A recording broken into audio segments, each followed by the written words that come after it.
الحمد لله رب العالمين. أشهد أن لا إله إلا الله وحده لا شريك له، وأشهد أن سيدنا ومولانا محمدا عبده ورسوله، صلى الله تبارك وتعالى عليه وعلى آله وأصحابه وذرياته أجمعين.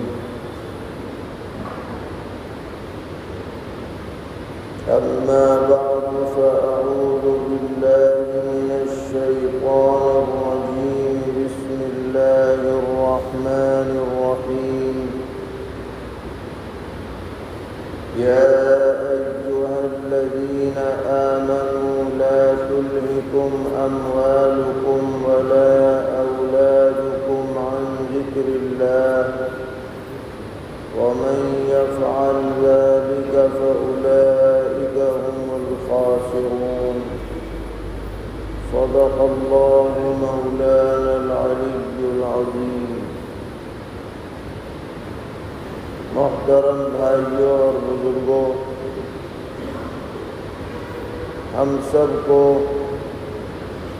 اللہ تعالی نے پیدا فرمایا ہے، وہ ہمارا رب ہے، خالق اور مالک ہے، اور ہم اس کے بندے ہیں، غلام. اللہ تعالی یہ چاہتے ہیں کہ اس کے بندے اس کی یاد سے کبھی غافل نہ رہیں، اور ہر وقت اپنے خالق اور مالک اور اپنے رب کی ذات کا استحضار انہیں نصیب رہے. اللہ تبارک و تعالی کی یہ منشا ہے. اسی لیے اس نے اپنے ماننے والوں پر 5 نمازیں فرض فرمائی. ان نمازوں کی فرضیت کے پیچھے یہی حکمت ہے کہ جب تھوڑی سی غفلت کی بات ہو، نماز کی طرف آدمی آ جائے تو غفلت دور ہو جائے. چنانچہ قرآن پاک میں ایک جگہ فرمایا گیا، اقیم الصلاۃ لذکری، نماز قائم کیجئے میری یاد کی بنا پر. چنانچہ آپ دیکھتے ہیں کہ پورے دن پر 5 نمازوں کو پھیلا دیا گیا. یہ نہیں کہا کہ بھئی صبح کے بعد اکٹھی پڑھ لیا تو یا سونے سے پہلے پڑھ لو، بلکہ سو کر اٹھ کر سب سے پہلا کام نماز ہے. اللہ نے توفیق دی. اب اس کے بعد لمبا وقفہ ہے، فجر سے لے کے ظہر تک. اس میں تم دنیا کا کام کاج کرو، اکٹھا وقت دے دیا گیا ہے. پھر جب دوپہر ہو جائے پھر ظہر پڑھو، پھر جب دن ڈھلنے لگے تو عصر پڑھو، اور جب غروب ہو جائے تو مغرب پڑھو، اور پھر سونے سے پہلے پھر عشاء پڑھو. تو جو آدمی مسلسل نماز کی پابندی کرتا ہے، اللہ تبارک و تعالی اسے اپنی یاد کی خاص توفیق عطا فرماتے ہیں کہ یہ بندہ مجھے یاد کرنے والا ہے. اور پھر وہ جب مسجد میں آ کر کے پڑھتا ہے تو اور اس کی وقعت اور اس کا درجہ بلند ہو جاتا ہے. ہر قدم پر نیکیاں لکھی جاتی ہیں. جماعت سے نماز پڑھتا ہے تو 27 گنا زیادہ ثواب ملتا ہے، نیک لوگوں کی، فرشتوں کی صحبت اور معیت اسے حاصل ہوتی ہے۔ تو یہ بندہ جو اس طریقے پر زندگی گزارے، اس کے بارے میں سرور عالم حضرت محمد مصطفیٰ صلی اللہ تعالی علیہ وسلم نے فرمایا کہ اس کو میدان حشر میں عرش کے سائے میں جگہ ملے گی، جب اس کے علاوہ کوئی سایہ ہی نہ ہوگا۔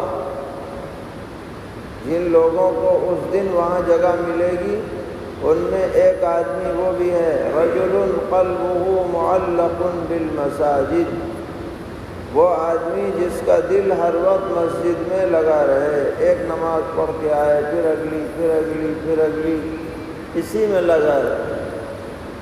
تو اللہ تعالیٰ یہ چاہتے ہیں کہ بندہ کسی بھی حالت میں اللہ سے غافل نہ رہے۔ لیکن آدمی ہے، اس کو دنیا کا کام کاج بھی کرنا پڑتا ہے، اس کے بال بچے بھی ہیں، اس کی دکانداری بھی ہے، اس کے اور مشاغل بھی ہیں۔ تو فرمایا گیا کہ ان تمام مشغلوں میں لگے رہنے کے باوجود اللہ کے ذکر سے غافل نہ ہو۔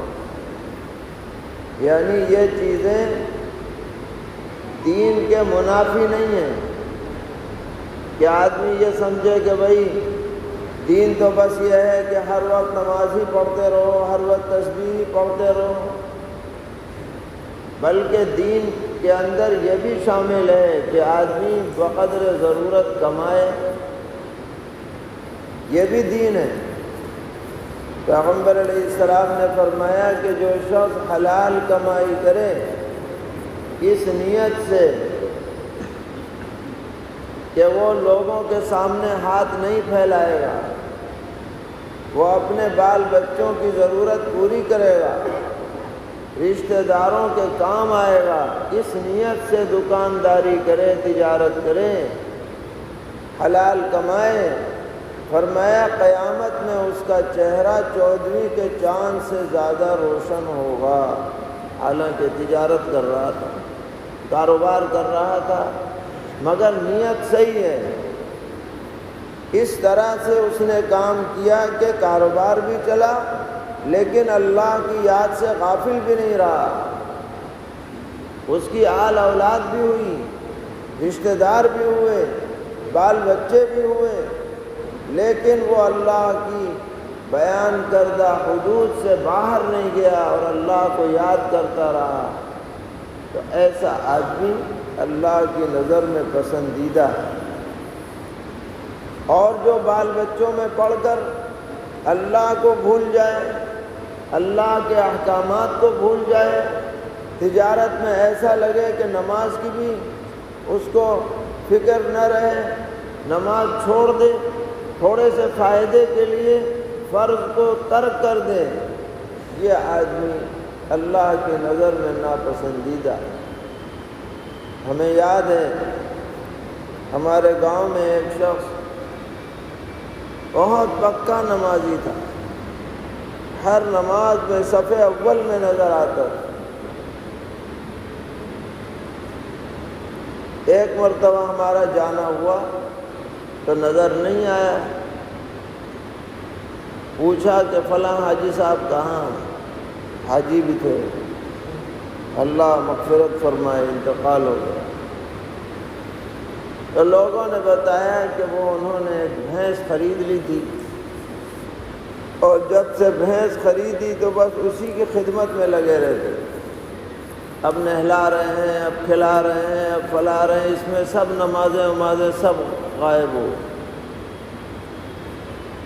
تو بھینس خریدنا منع نہیں ہے، لیکن بھینس خرید کر نماز چھوڑنا منع ہے۔ یہ تو ایک مثال ہے۔ آدمی دنیا کے تمام کام کرے جائز حدود میں رہ کر، اور ساتھ میں اللہ کا فرض بھی بجا لائے، اس میں کوئی تعارض اور ٹکراؤ نہیں ہے۔ تو اللہ تبارک و تعالیٰ نے اس آیت مبارکہ میں جو ابھی آپ کے سامنے پڑھی گئی ہمیں یہی توجہ دلائی ہے کہ اے ایمان والو، تمہارے مال، تمہاری تجارت، تمہارا کاروبار، تمہاری آل اولاد، تمہارے بیوی بچے اللہ کی یاد سے تمہیں غافل نہ کریں۔ وقت پہ فرض ادا کرو، وقت پہ اپنا کام کرو، اس کی وجہ سے اسے مت چھوڑو اور نہ اس کی وجہ سے اسے چھوڑو، دونوں چیزیں ہیں۔ شریعت یہ بھی نہیں کہتی کہ بس اللہ ہی اللہ کرو اور بچوں کا خیال نہ رکھو، ہماری شریعت اس کی بھی قائل نہیں، بلکہ ان کے بھی حقوق ہیں، ان کے حقوق کو ادا کرو اور اللہ کا جو حق ہے اسے بھی پورا کرو۔ تو فرمایا کہ جو آدمی ایسا کرے گا یعنی غافل ہو جائے گا نعوذ باللہ اللہ کی یاد سے، وہ بڑے خسارے اور ٹوٹے میں رہے گا، نقصان میں رہے گا۔ فرمایا یا ایھا الذین آمنوا لا تلہکم اموالکم ولا اولادکم عن ذکر اللہ، اے ایمان والو نہیں غفلت میں ڈالیں تمہارے مال اور تمہاری اولاد اللہ کی یاد سے۔ وَمَن يَفْعَلْ ذَلِكَ فَأُولَئِكَ هُمُ الْخَاسِرُونَ، اور جو ایسا کرے یعنی غفلت میں پڑ جائے وہ خسارے میں، ٹوٹے اور نقصان میں۔ پھر آگے حکم دیا کہ جو تم کاروبار کرتے ہو یہ مت سمجھنا کہ اس میں جو نفع مل رہا ہے وہ تم خود کما رہے ہو، وہ جو بھی مل رہا ہے اللہ کی طرف سے مل رہا ہے، تم خود کچھ نہیں کر سکتے۔ اس لیے جو ہم تمہیں عطا کریں اس میں کچھ خیر کے کام میں بھی خرچ کیا کرو، ہم جو تمہیں دے رہے ہیں اسی میں سے خرچ کیا کرو، اور وقت آنے سے پہلے پہلے خرچ کر دو تو نفع دے گا، ورنہ اگر موت سامنے آ کر کھڑی ہو جائے اور خرچ کا موقع نہ رہے تو سوائے ہاتھ ملنے کے کچھ کام نہیں آئے۔ زندگی میں کر دو خرچ، اپنا بیلنس بنا لو اللہ کے دربار میں، کھاتا کھول لو، جتنا اس وقت بھیج دو گے اللہ تعالیٰ کے کھاتے میں یہی کل تمہارے کام آئے گا، کیونکہ مال و دولت کا تذکرہ تھا اس لیے فوراً خرچے کا بھی تذکرہ ہے۔ فرمایا وَأَنفِقُوا مِمَّا رَزَقْنَاكُم مِّن قَبْلِ أَن يَأْتِيَ أَحَدَكُمُ الْمَوْتُ، اور جو ہم نے تمہیں روزی عطا کی ہے اس میں سے خرچ کیا کرو کار خیر میں، قبل اس کے کہ تم میں سے کسی کو موت آ جائے۔ فَيَقُولَ رَبِّ لَوْلَا أَخَّرْتَنِي إِلَىٰ أَجَلٍ قَرِيبٍ، پھر یہ کہنے لگے کہ کاش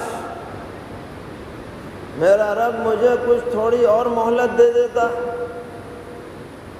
فَأَصَّدَّقَ وَأَكُن مِّنَ الصَّالِحِينَ، پھر صدقہ کر کے میں نیک لوگوں میں شامل ہو جاتا، مگر موت وہ ایک سیکنڈ کا بھی وقفہ نہیں دی، جب آ گئی تو آ گئی، اب کسی کے ٹالنے سے ٹل نہیں سکتی۔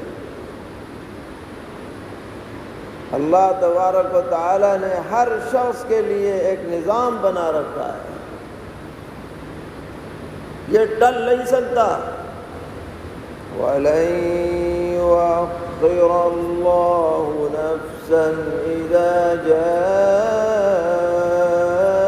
أَجَلُهَا وَاللَّهُ خَبِيرٌ بِمَا تَعْمَلُونَ۔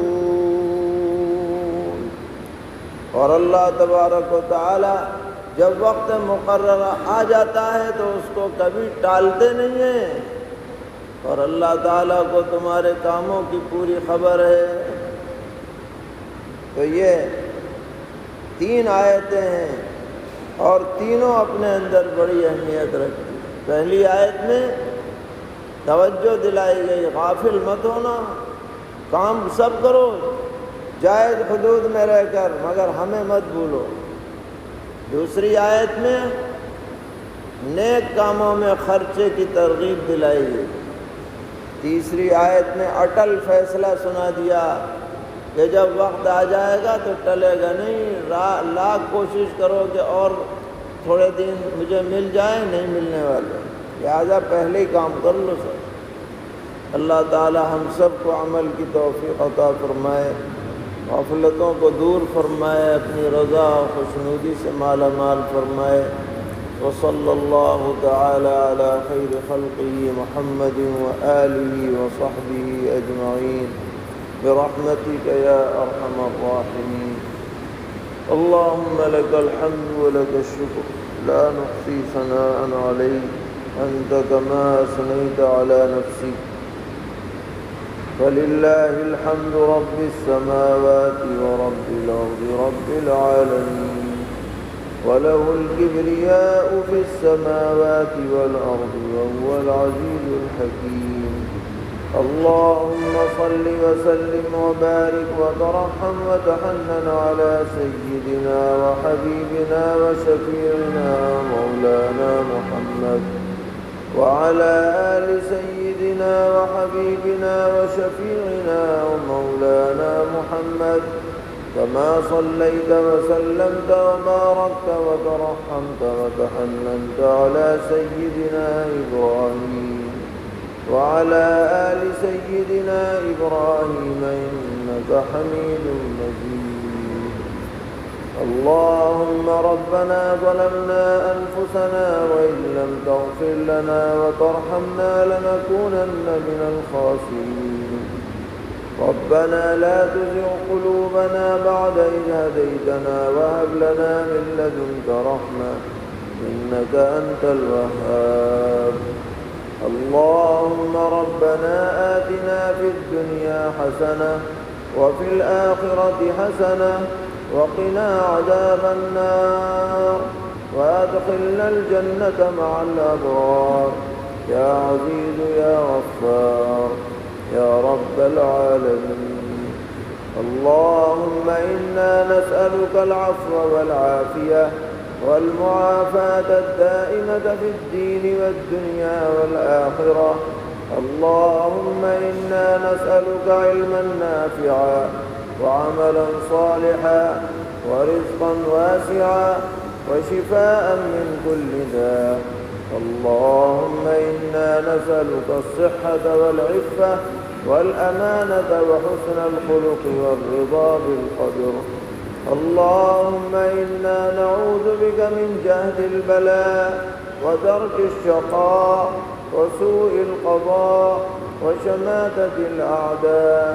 اللهم إنا نعوذ بك من علم لا ينفع ومن قلب لا يخشع ومن نفس لا تشبع ومن دعوة لا يستجاب لها۔